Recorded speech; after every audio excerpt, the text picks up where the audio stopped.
avunika. Nyuma yo kuvunika titari mu rugo, mama Nyambara arakara, mama Nyambuye yanamuha amafaranga yo kubwira nzaguha buri kimwe cyose ushaka, ariko umvire ku mukobwa wambisire we waki. Yes, amafaranga nibiki Nyambo nyine arabifite, azi gukora nawe yahiga umukobwa nawe witeje imbere, ushobora kwinjiza miliyoni n'igice, miliyoni 2 mu kwezi. Rero ni Nyambo nyine koko bavugaga nyine ukuri, ntabwo yabura undi mugabo urenze Titi. Bagira gute bashira amafoto meza ukuntu hanze, ariko Titi Brown amunambaho, Nyambo nawe amunamba. Ku nshuro ya mbere bagiye mu burasirazuba bajya kwa Nyambo. Titi Brown nawe nk'umusore w'umunyamugi, kamugi kabuhariwe kabisa, umwana uzi gutera umutoma, wavuze nti Nyambo nge nuncika nzamenya ko ntacyo maze. Titi Brown yaragiye arikokora, afata impano y'agaciro ntaze ariko karenze, arangije arapfunyika sha muri bwa buntu bumeze neza bwa gisirimu, ashira mama Nyambara amubwira nti dore ni wowe ugiye kumbera amabukwe, wowe mama w'umukobwa nakunze. Aze bakunzi ba Biso TV show, ni ya Biso wanyu nk'ibisanzwe, umunywanyi wa Nsorosa Mukondo wa Semembe, umwuzukuru wa Ndowa, umwe wavuze ko kuminuza k'umugore ari umugabo. Nagize amahirwe mvuka ivanjiri yaraje mvana ivati mu kanwa, bityo bamwe muri mwe mubibonye mukora subscribe, n'abandi mugiye kubikora mukibibona kabisa. Ndabakunda cyane, mbahaye rero ikaze mu kiganiro cy'uyu munsi, itariki 28 ukwezi kwa kabiri, ndetse ukwezi kwamaze kugera ku musozo kabisa. Ukwezi kwa kabiri, ubundi bajya bavuga ko ukwezi kwa kabiri ni impamvu kutagira iminsi 30, ngo nuko satani ngo buriya yavutse kuri 30 z'ukwa kabiri. Satani ngo yavutse kuri 30 z'ukwa kabiri. Rero Imana yese ibwira abatuye isi, abantu bayo nyine abana bayo, irababwira nti uwo munsi ni musibe kuri kalendari. Niyo mpamvu rero tutagira iminsi 30 mu kwezi kwa kabiri. Yes, mbahaye ikaze rero, bati noneho tugiye kuganira ku biki. Twari tumaze iminsi twivugira ku by'ubukungu, ubwo ni Pi Network, tukavuga no ku zindi update news ziba ziri hanze anga kuri imihanda cyangwa se no mu bindi bihugu. Ariko uyu munsi nazanye breaking news mu by'ukuri abantu batamenye, ariko nyene nabagereyeyo kugira ngo tuze kuganira neza. Ariko namwe ni ibintu bimwe ndanya mvuga mugahita mubirebesha amaso yanyu mukabibona.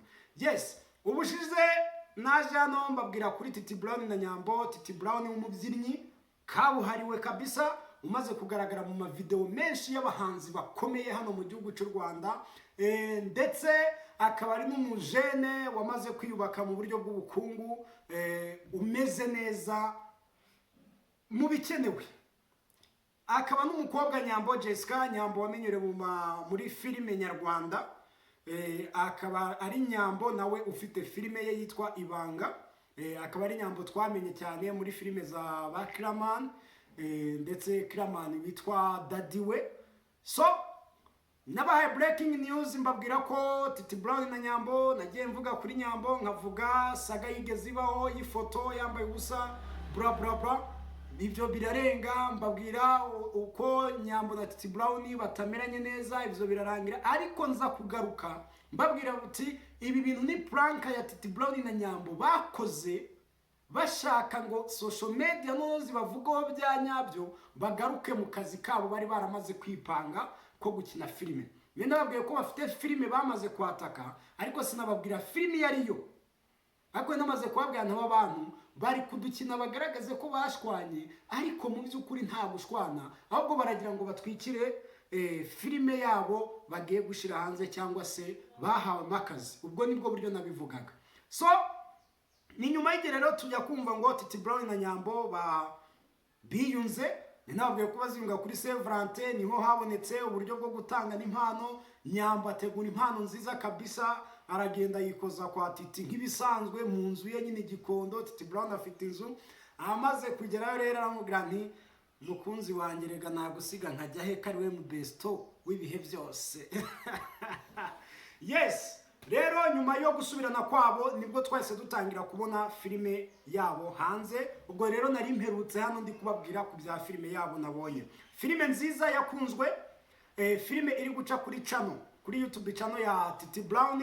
Filime y'urukundo, ibyinshi birimo ni urukundo. Ama episode agera kuri 4, sinzi niba nabyita ama episode kuko nabonye twose ngenda tureba. Nabonye agace ka mbere bakinnye, niba nakita agace ka mbere, niba ariko ntaho gahuriye na ka kabiri, ntaho gahuriye na ka gatatu na ka kane. Buri kose gafite yako script, donc idafatiye kuyo bakinnye bwa mbere. Iya mbere rero uko bayikinnye bavuga ko Nyambo yise nk'urukundo rwa nyarwo yashatse, nibyo narabibavuze mu kiganiro cyabanje. Kabiri bagaruka bavuga ngo Titi Brown ateye ivi, aho yagiye gutereta, yagiye gukodesha inzu agera ku mugore w'umukire, ariko donc ntabwo umugore ari umukire, ahubwo inzu babagamo uwo mugore yashaka kwitanga, aratwite, ashaka gutanga iyo nzu kugira ngo ayikodeshe ibonera amafaranga. Umugabo yari uri kumuca inyuma byatari, ariko Titi Brown akihagera nk'umusore atangira kwita kuri uwo mugore, birangira kunze uwo mugore, n'uwo mugore barakundana, atwite ahita atera ivi.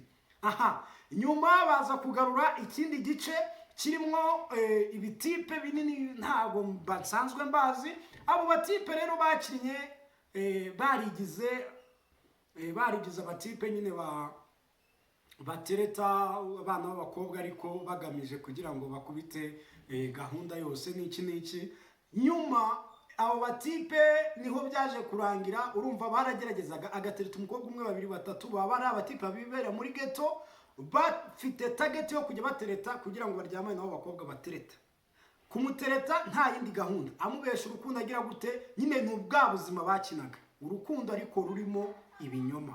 Ariko Titi we yakinnye nyine ari nk'umupastor, yari nka pastor, ari umwana witonda, bakajya kumutesha umutwe. Bimwe by'abatipe namwe murabizi, ukajya gucumbikishiriza umutipe kubera umutipe umwe yazanye umukobwa. So niba rero muba muri ghetto muri abatipe babiri, urumva nibuza n'umukobwa agashaka kurara cyangwa akirirwaho, umutipe umwe arahunga hagasagara umwe akisanzura mu nzu.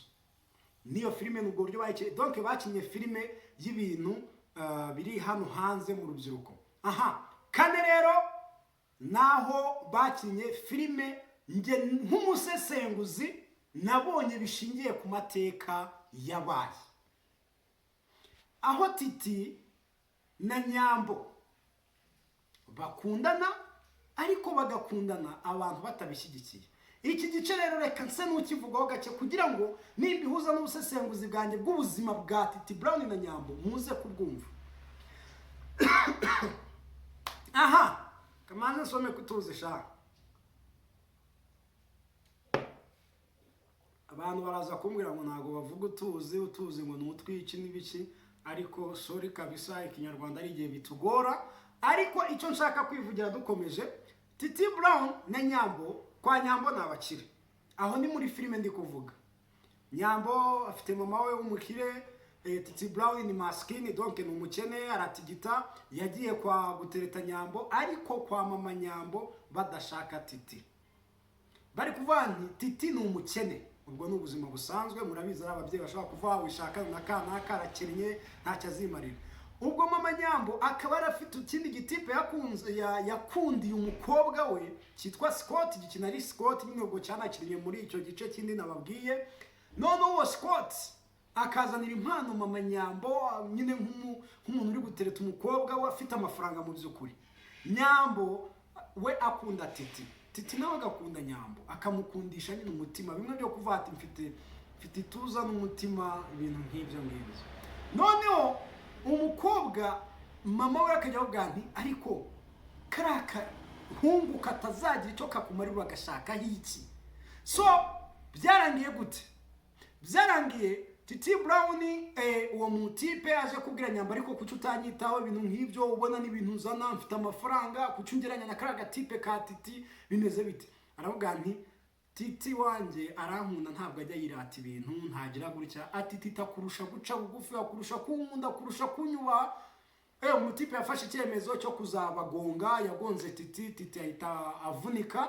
Nyuma yo kuvunika Titi ari mu rugo, mama Nyambo ararakara. Mama Nyambo ye yanamuha amafaranga yo kubwira nzaguha buri kimwe cyose ushaka, ariko umvire ku mukobwa wambisire we waki.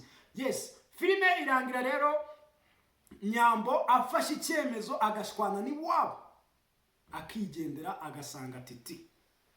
bari gusezerana ati promise bimwe by'utwana ati promise mama ati promise kutazansiga niyo naba nkennye niyo naba ati ndewe icyambere si ubukene. So filime rero yakunzwe pe, kuko burya filime dushobora kubona y'iminota ifite iminota 50 iminota 40 filime mu munsi umwe ikaba yabasha kugira 100,000 ikaba yabasha kugira 90 bya views. Iyo filime iba yarebwe.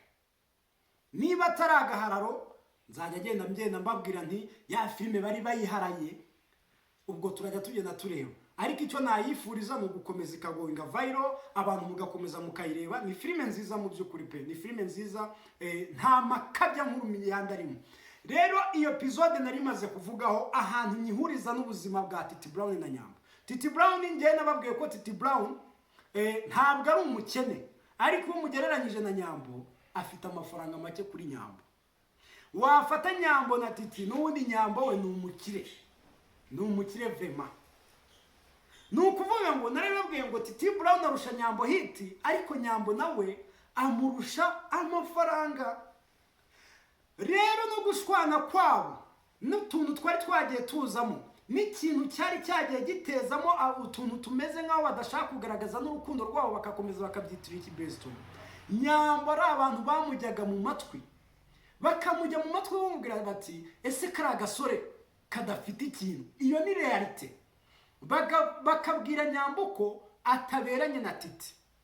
Ariko nyamara twibuke ko Nyambo na Titi nubwo batangiye ibyo besto, ariko wallahi bari harimo urukundo, hari harimo true love.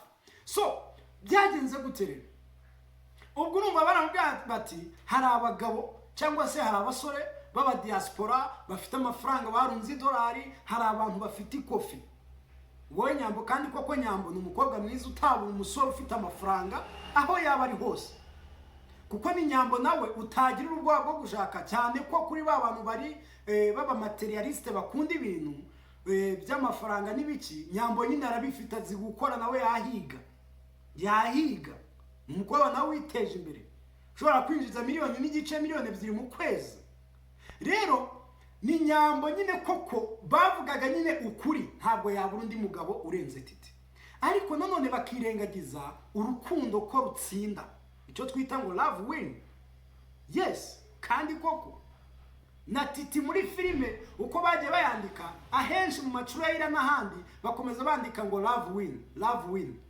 Ngira ngo ako kantu mujya mukabona. Rero Titi Brown n'ubundi byamugeragaho bikamurya nka Nyambo nk'umukobwa bateretana akabwani, ariko abantu bajya bakunyangisha bakambwira ibi. Buriya reka mbabwiza ukuri, nurajya ubona abantu bikundanira mureke kwivanga, kuko nujya kwivanga ufata umwuka mugira inama ngo ntabwo ukwiriye ntagira gute, aragenda akabibwira uwo muntu bakundana akabwana uzi kuriya ajya ambwira ngo ntituberanye ngo ntiduku. Yes. Ubu uri kwiteranya. Rero Titi Brown akabwana none se byagenda gute? Yego nyine ngewe ntabwo nkubereye, uri umukobwa mwiza. Titi Brown akamukubita imitoma. Titi Brown ni umwana w'igikondo, ni kamugi, ntabwo nawe yari kubona ira baby, ntabwo yari kubona Nyambo umeze kuriya w'igisupusupu w'irunyanya ngo nabananirwe kumutwitinga ku rwego azamugumana. Yamaze kuba umukobwa mwiza ni kimwe, azi gukora, afite kandi urwo rukundo ararufite. Yes, Titi rero yaramaze kurugwamo akakubita imitoma akagira gute, urukundo rukomeza kugenda rufata. Abantu barabashwanya bagira gute, bashira amafoto meza ukuntu hanze, ariko Titi Brown amunambaho, Nyambo nawe amunambaho. Ku nshuro ya mbere bagiye mu burasirazuba bajya kwa Nyambo bisanzwe, byo bimwe byo gusura abantu, bajya gusura kwa mama Nyambo. Birarangira ibintu bivugwaho ngo beso basuye ababyeyi. Ahejo mundi rero breaking news ni nyuma yuko nababwiye ko ubukwe bwa Titi Brown na Nyambo buri hafi. Mwanze kubyemera, bamwe barabyumva ariko mwanze kubyemera. Ubukwe bwa Titi Brown na Nyambo buri hafi cyane, ahubwo muratumiwe. Bati ya biso noneho biriya bintu yabikuye. Dore ikintu gihari, ejo bundi Nyambo yafashe icyemezo abwira Titi, aramubwira ngo Titi Brown igihe tumaze ni kinini, ati kandi nubwo bimeze gutyo n'imyaka iri kudusiga, kandi ntitwakicwa n'inzara, turakora turinjiza. waje nkakujyana ukajya kureba mama nkamubwiza ukuri, nkamubwira ko ari uyu musore ushaka kumbika mu nzu yiwe mu gitima cye, nanjye nkamubwira ko ari wowe nihebeye. Nyambo afata Titi Brown aravuga ntitugende mujyane mu Mutara kwa mama. Titi arisetsa bimwe bye, kumwe mubona yisetsa, ariko Titi nawe ni umusore uhagaze neza, ibyo tubyibuke. Titi ni umusore uhagaze neza, ni umusore wambara akaberwa, ni umusore kandi nawe ni umukozi. Ntitutarava nk'uko yabivuze muri iriya filime, muri iriya episode bashize hanze ejo bundi, yavuze ngo ntitutarava, kandi koko yes. Titi Brown afata inzira baragenda bajya kwa Nyambo. Titi Brown nawe nk'umusore w'umunyamujyi, kamujyi kabuhariwe kabisa, umwana uzi gutera umutoma, avuze nti Nyambo nge nuncika nzamenya ko ntacyo maze. Titi Brown yarajya arikokora, afata impano y'agaciro ntaze ariko karenze, arangije arapfunyika sha muri bwa buntu bumeze neza bwa gisirimu, ashira mama Nyambo aramubwira nti dore ni wowe ugiye kumbera mabukwe, wowe mama w'umukobwa nakunze. Ati dore ndagushimye wambyariye igisupusupu. Mama Nyambo arisetsa nawe aravuga uti cyakoze Imana ibaha umugisha abana banjye. Nyuma yo gusabirwa umugisha n'umubyeyi, muri kwibaza ko ari iki kindi kigiye gukurikiraho. Breaking news, mwitege ubu bukwe bugiye guhuruza imbaga y'abantu. Twabonye ubukwe bwa Kiramani buvugisha abantu benshi, ubukwe bwa The Ben buvugisha abantu benshi, ariko reka mbabwize ukuri, wenda ubwa The Ben harimo protocole yo ku rundi rwego, kwa Kiramani naho harimo amafaranga, ariko dore ubukwe bugiye kwitabirwa n'abantu bose, kuko Titi Brown na Nyambo nta n'abanzi bagira sha, uretse bandi batagira n'icyo babatwara, ariko n'abana beza bakora n'abandi bantu neza. Ngewe invitation ikijya hanze cyangwa se bagitekereza ibyo gukora umurenge, nzahita mbabwira n'umurenge wabereye, nibi naba ngombwa ngende matere kamera nze mbabwira nti dore ngaba babahungu noze mbabwira. Ntabwo nzigera nza ngo nitereke kamera ngiye kubabwira ibintu ntafiteho amakuru, ntabwo natinyuka kubabeshya kandi muri abagaciro. Ngaho nimwiha amashyi dore mwakurikiranye ikiganiro. Murakoze cyane, ndabakunda cyane. Ciao ciao.